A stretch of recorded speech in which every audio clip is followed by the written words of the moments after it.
He who makes a beast out of himself gets rid of the pain of being a man. Game industry is losing the plot. Oh, that's too late. They already lost the plot. They lost the plot when they made games $60. They lost the plot when they made games $70. I don't even know what story we're on anymore, man. Mr. Matty Plays is going to talk about this. We're going to see what he's talking about. Which I already kind of know, but we're going to see anyway. Let's go! Salutations, everybody. It is Maddie here today, and let's talk a little bit about that GTA 6. No one's done this on the internet yet, by the way. It's going to be $100. I already know it. Straight up. I think I've already made a video about it and talked about it. Might be the first to do it. And I actually have not uploaded a GTA 6 video before. This is my first one. How about that? I'm joining the club. That's Today, crazy. We're talking about the Everybody's got like 10. I might have 2. This might be my second or third one.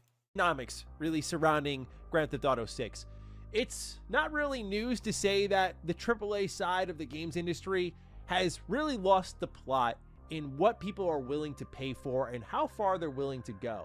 While there are arguments made that games are technically cheaper now than ever, and I think there are many doors to access gaming, like if I were a kid and I had Game Pass, I'd be... He says, yeah, gaming is cheaper now technically than ever. Well, that's because we have... unconventionally acquiring.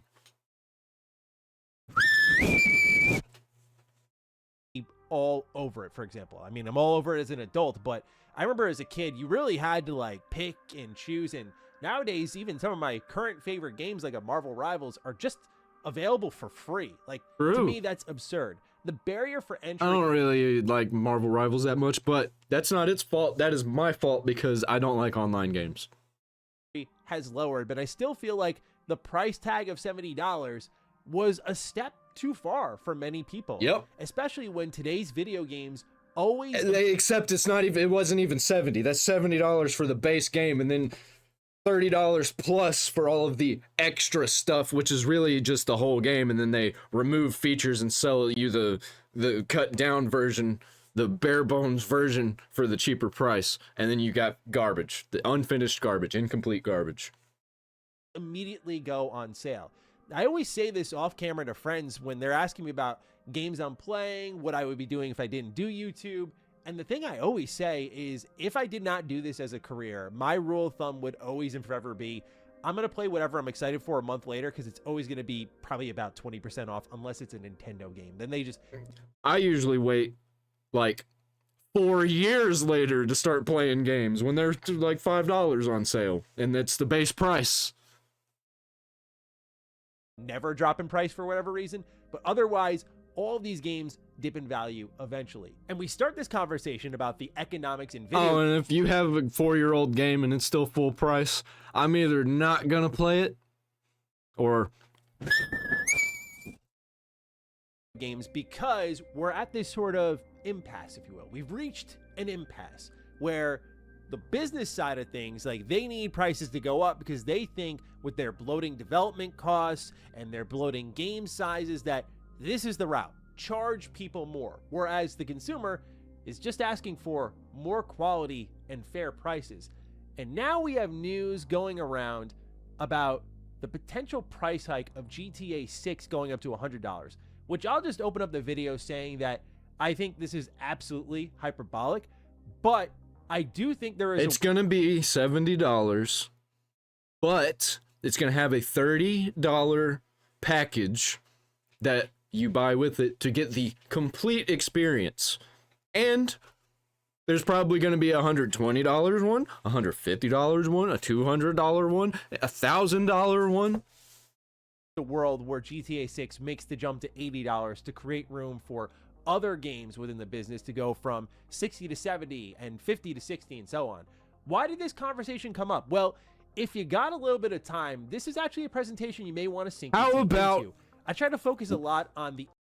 How about we make the games cheaper and downsize them? I don't care that games are gigantic and huge and you're never going to see all the things in it. Then why put them in? Why put them in if we're never going to see it? I don't get it. Why you gotta make such a big, huge game all at once if it's a game that's supposed to be 10 years long, but if it's an online game with rolling updates, then why not just keep with the rolling updates? I don't get it. No, actually, I do get it. Money. Education of the economics of the industry, because for me, and I think the people who watch the channel, a lot of times things make more sense to me, even if I don't like them, if I understand the business realities and decisions that are being made that we're oftentimes not privy to. A lot of times stats, analytics are hidden away, but here we have a deep dive analysis from Matthew Ball on the state of video games in 2025. It is a 220 slide presentation covering why gaming soared from 2011 to 2021 and then stalled, not because of COVID, and where growth is and isn't existing. And I think if you got some time and you want to understand some of the... If COVID was the problem, then 5 years later, we shouldn't be dealing with these problems anymore. Actually, they've gotten way worse. And I think it was because of the political climate. And it's over now. And people are fed up and they're not going to play these games. They'll play GTA 6, but that's an outlier. The crazy choices that are being made in our industry today, this might be a great presentation to look at. Some of it is projections based on analytics. Mass Effect 4, nobody's going to pay $80, $100 for that. For the base game.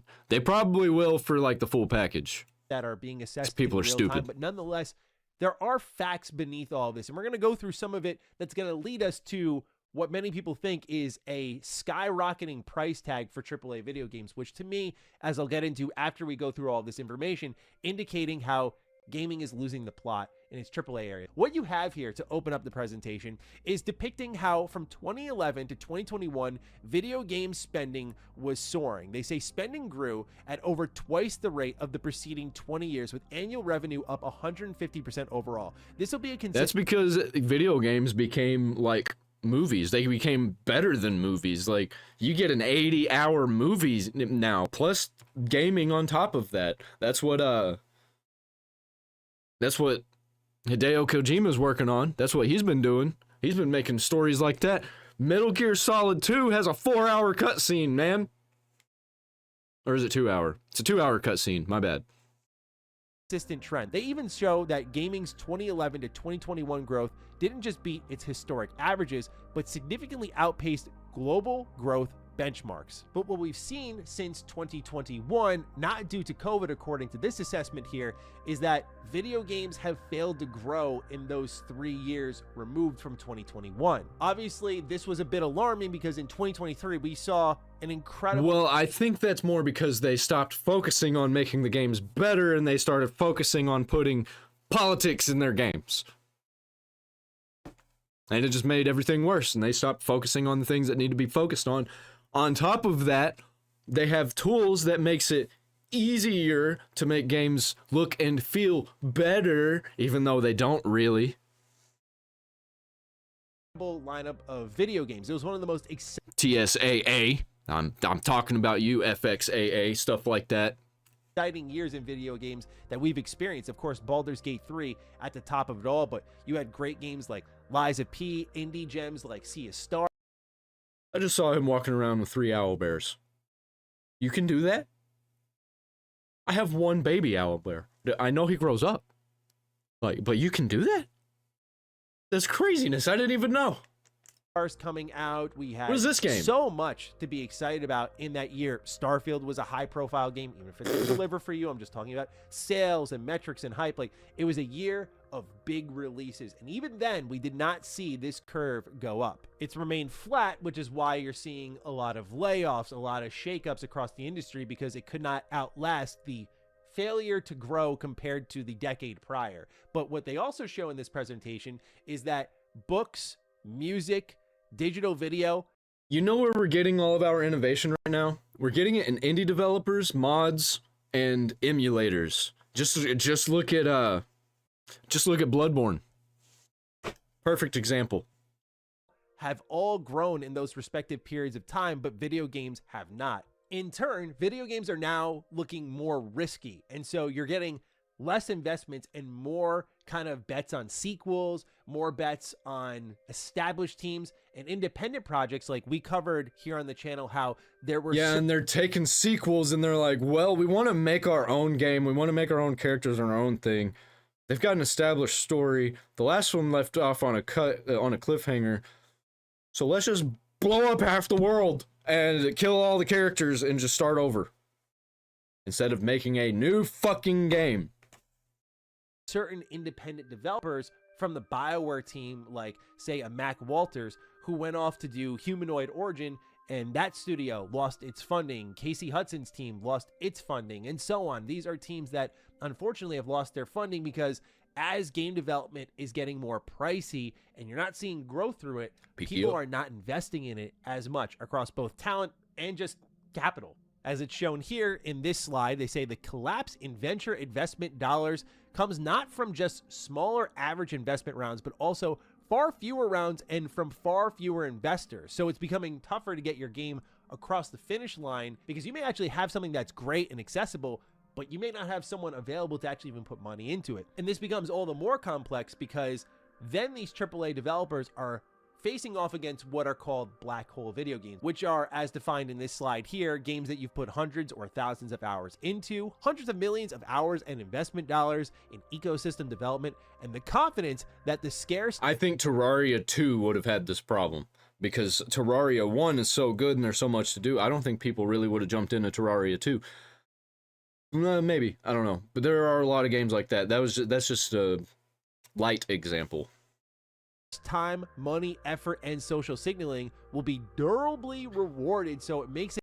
Overwatch is a really good example. They prevented their players from staying on Overwatch 1 by killing it and releasing Overwatch 2. That makes no sense to me. Like, destroy the original game and make the sequel and just pretend the original one didn't exist.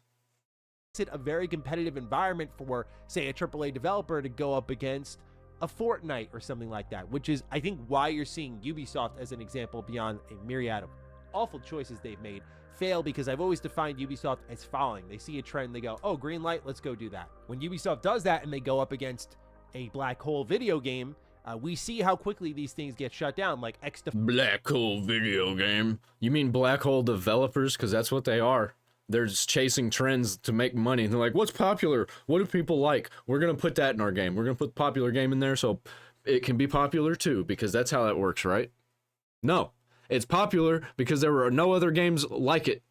And then when people start to dislike it because they change things, that's when they start finding other games to play. But Fortnite is too good. So that's not happening. Defiant going toe-to-toe with Call of Duty has its big burst in the beginning, falls off, black hole absorbs everyone back into Call of Duty. All right, so now we get to the central point of this video. I think it's just important to have the context of the ups and downs of the economics in gaming, and I, by the way, skipped like multiple dozens of slides in there. So again, check it out for yourself. You'll walk out of it much more educated on the economics of gaming.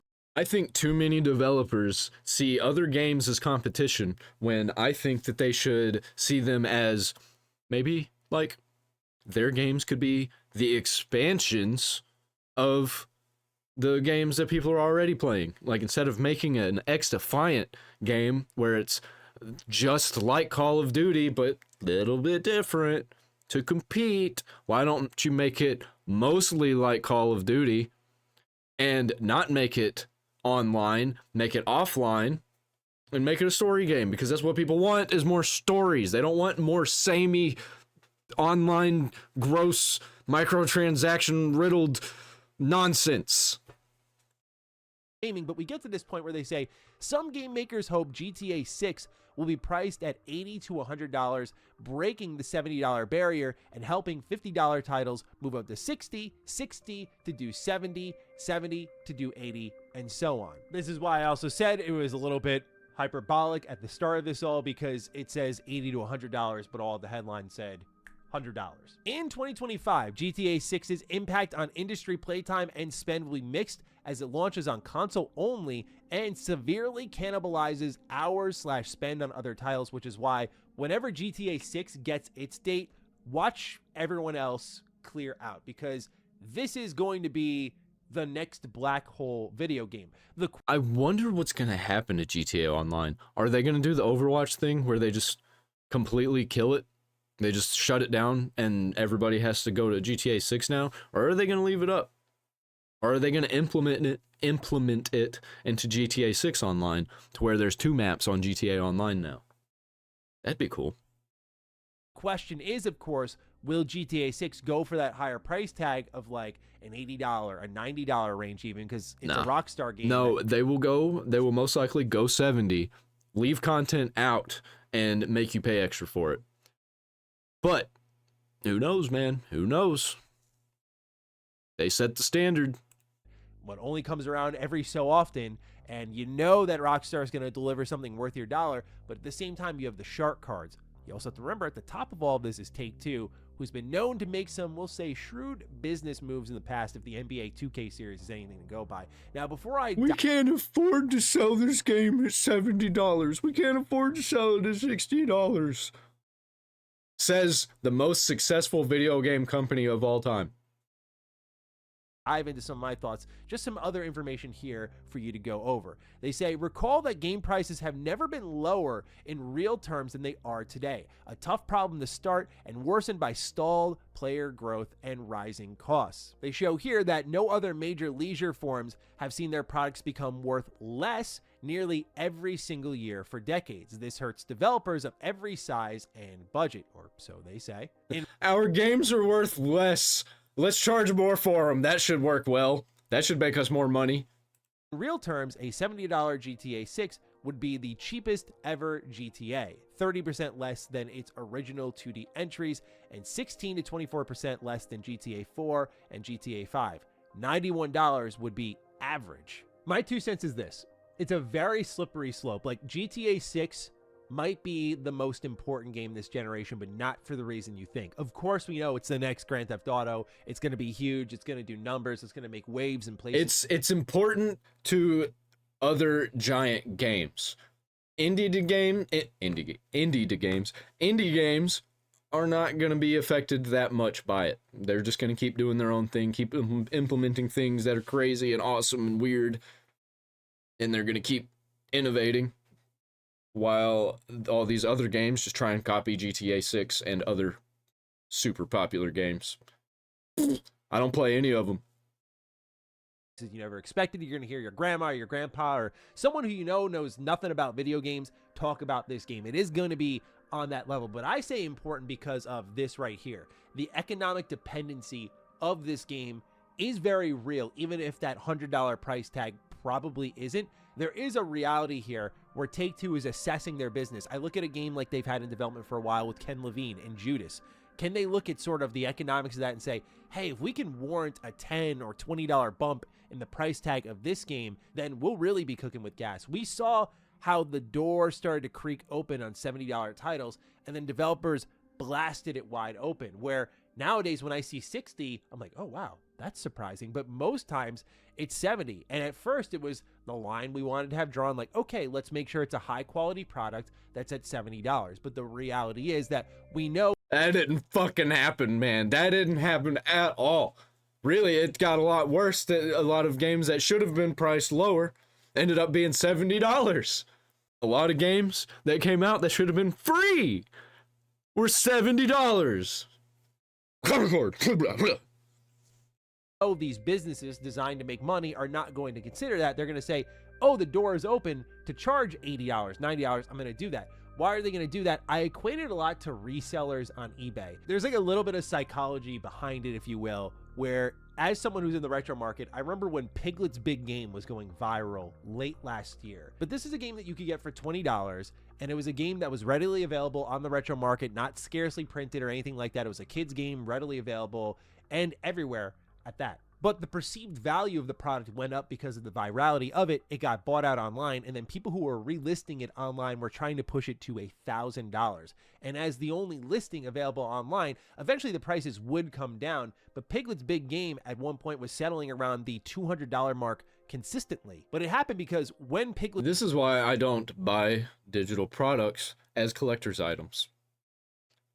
Or like digital products on the physical media. I buy no products, really, when it comes to being digital. Every once in a while, when a game comes out that like has really good principles, and it's like, or maybe something I've been a fan of my entire life, and it gets a sequel or a remake or something, I'll buy that. Like Resident Evil 4, bought it like first week it came out. I didn't buy it day one. I refuse to buy any game day one, no matter what. Maybe I'll wait a week or two, but I ain't buying no game day one. Even my favorite games like Resident Evil 4, literally my favorite game of all time. Its big game went viral, and all these copies were pulled off of, we'll say, digital store shelves like eBay, Mercari, and so on. One seller got to step out and set the market value for Piglet's Big Game again. That's kind of what GTA 6 is, if you will. It's the Piglet's Big Game. It's the ability to reset the market value, and that's what makes it a really important game, because it definitely is in a time where games are too big, games are too expensive, and I feel like a lot of these publishers, as I've said many times before, have a bit of a sunk cost fallacy about the games they are making, where they're trying to justify these 5, 6, 7 year long development cycles, when I personally greatly respect how a team like an Insomniac or an Obsidian Entertainment runs, where they've managed to get multiple high quality projects out in a generation that have all done well in their various ways without jeopardizing the feeling of just delivering a high quality product. They do so by taking a, say, 200, 300 person team and splitting them into and innovating. There's innovation done. It's the Amazing Spider-Man game. Remember the buildings? How the windows from afar, you're like, wow, that's so detailed. And then you get up to them and you're like, oh, well, I mean, that's cool. That they're fake. They're fake windows. Innovation, man. Into multiple groups that are spinning up and working on multiple projects, and they're basically resource pools that ebb and flow between projects as they get closer to launch. Many a studio works like this, but a lot of teams, as we just documented with... I still haven't played the newest Ratchet and Clank game, I haven't played Ratchet and Clank since the Nexus one, Into the Nexus, long time, or no, it wasn't even that one. What was, I don't even care. Ratchet and Clank, good games. I played all the ones on the PS2. I think I didn't play any on PS4. I think I played PS3. BioWare have gradually become one project teams. These one project teams really pretty much put all their eggs in one basket, right?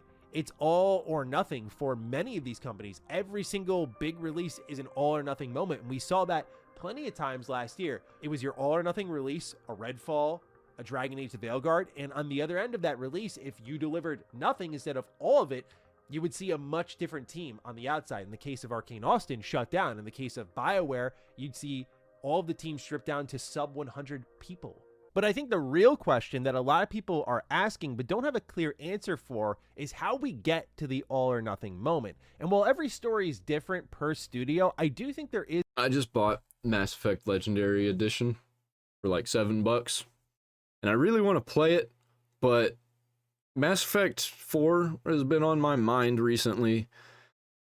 Maybe I should play it before Mass Effect 4 comes out, because if Mass Effect 4 comes out and is garbage, I'm definitely not going to want to play Mass Effect 1, 2, and 3. For a while, at least.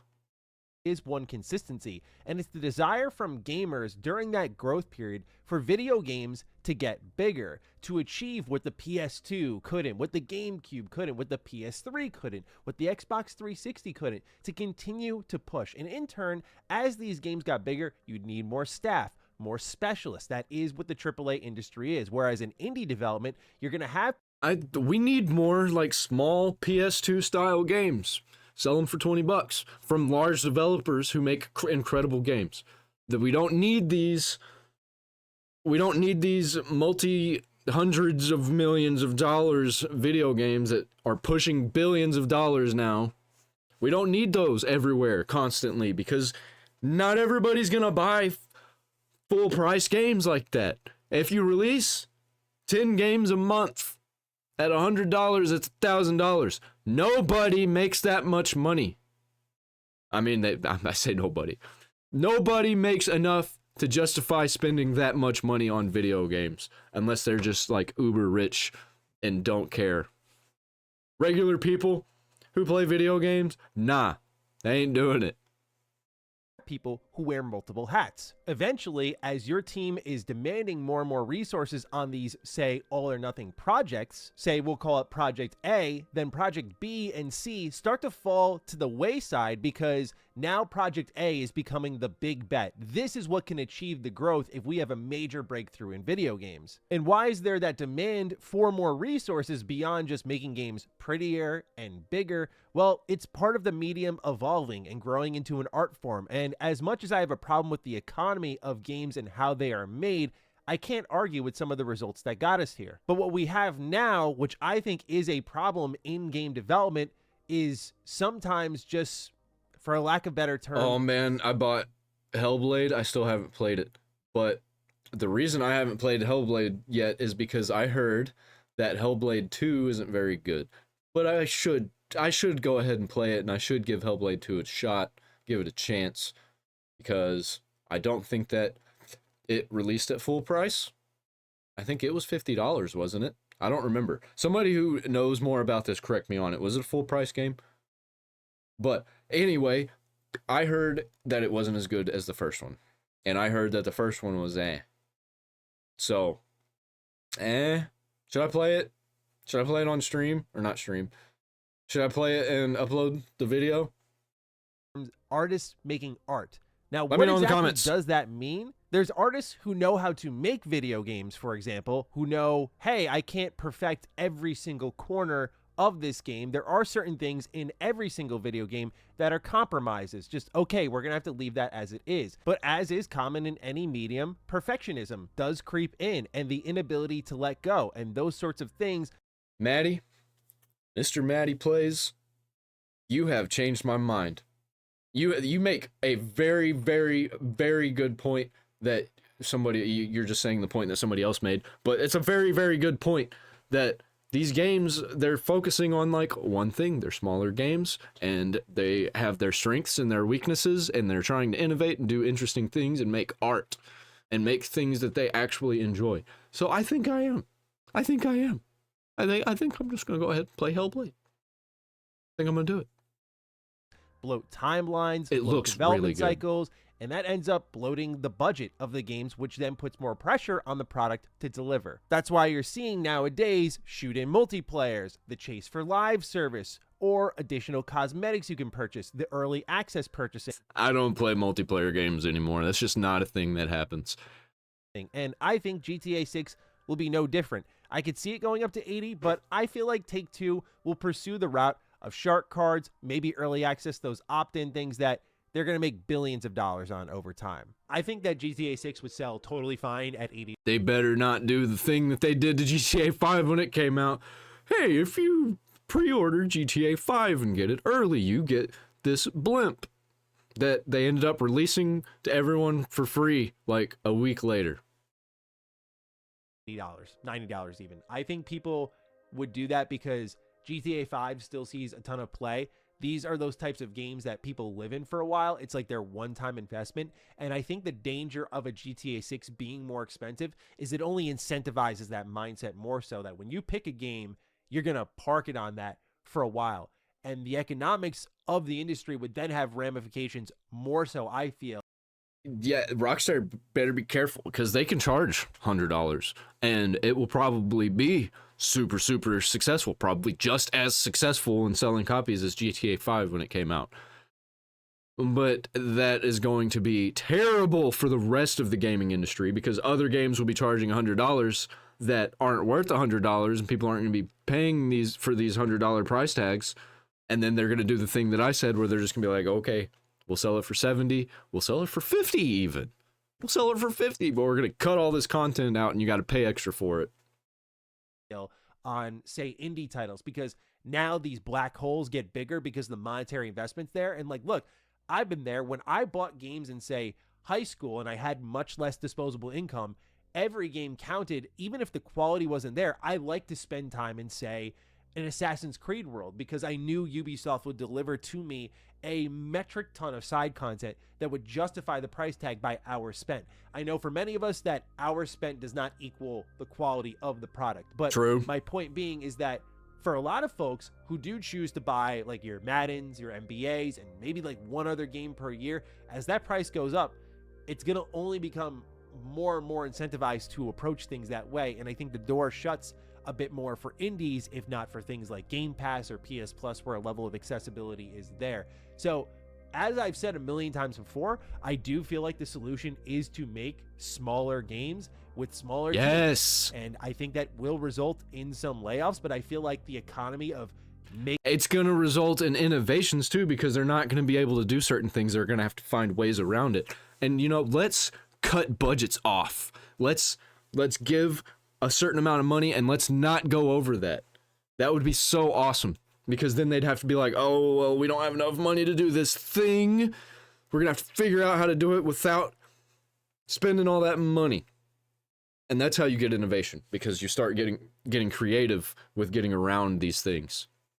Making games is greatly broken, and a lot of the research here, I feel, just reinforces that, where you saw an era of growth leading into that generation where I think AAA was in its perfect pocket of both scale and realism and graphical fidelity. But now we've pushed into this other level where these machines are becoming more and more powerful, and you sort of have artists making art and people funding it. But more than anything, I think while people will pay for GTA 6 at this price tag, I don't think people will pay for any other game at that. I can't think of, what would it be?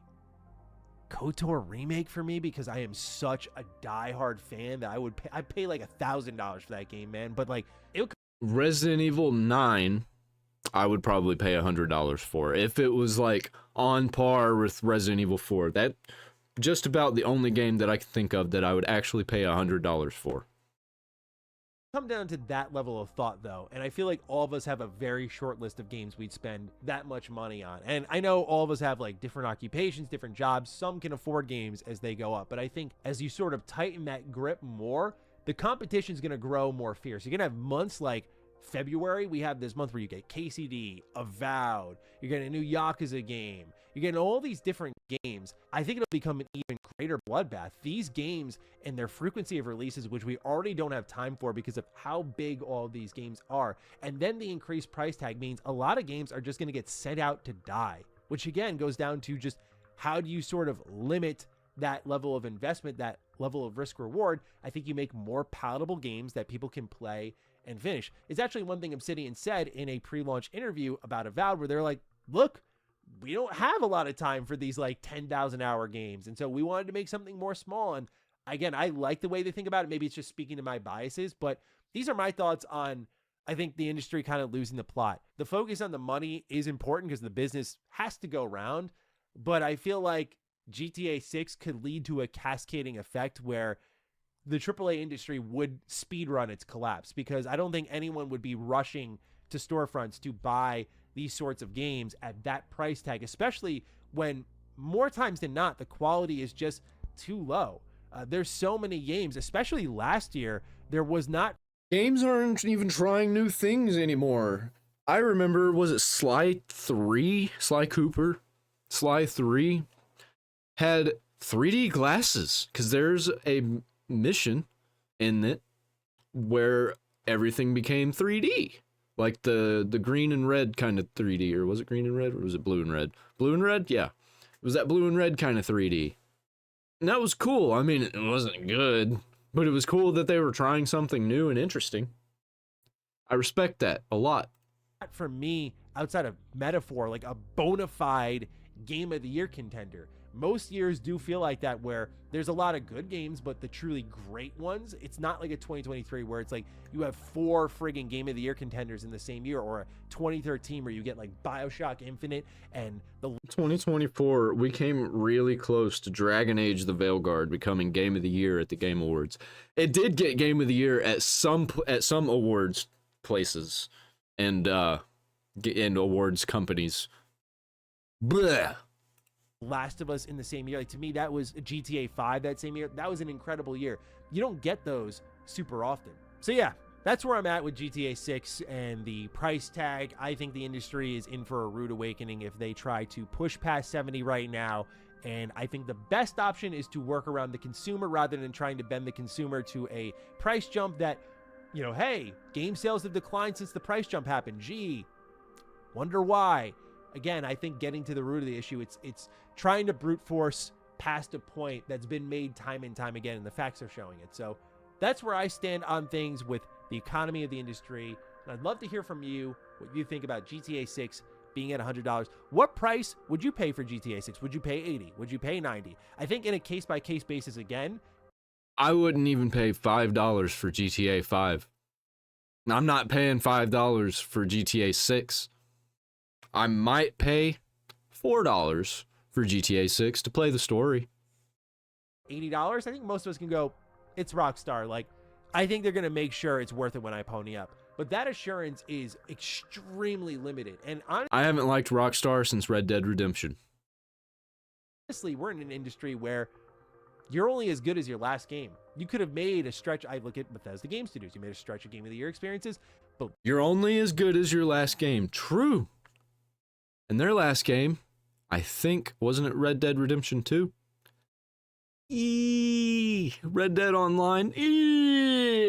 Nobody even really cares about Red Dead Redemption 2 anymore. I still hear people talk about the first Red Dead Redemption more than Red Dead Redemption 2. But wasn't Rockstar's last game that definitive trilogy?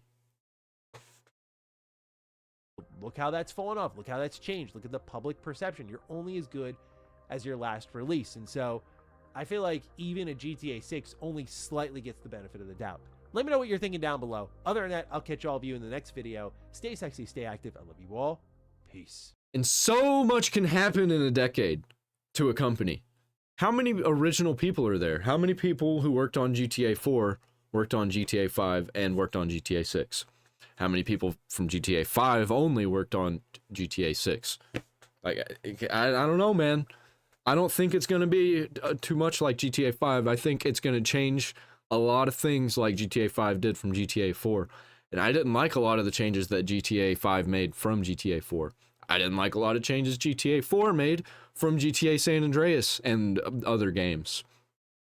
But I think GTA 4 might be my favorite GTA. Hot take. I won't be playing this game. I might play it like at a friend's house or something. Or if it's on Game Pass, I might check out the story. But I don't care about the online, and that's pretty much what everybody is buying this game for, and that I know. And I don't think it's gonna be good. I think it's gonna be a worse disaster than GTA 5 was when it released. And I don't think anybody remembers what GTA 5 was like when it released. The online mode was non-existent, and it was just like you were dropped in the city, and there were people, and they could kill you. You could kill them. You couldn't even own your cars. And if you got killed, you dropped all your money. There was nowhere to put it, no bank, nothing. Goodbye!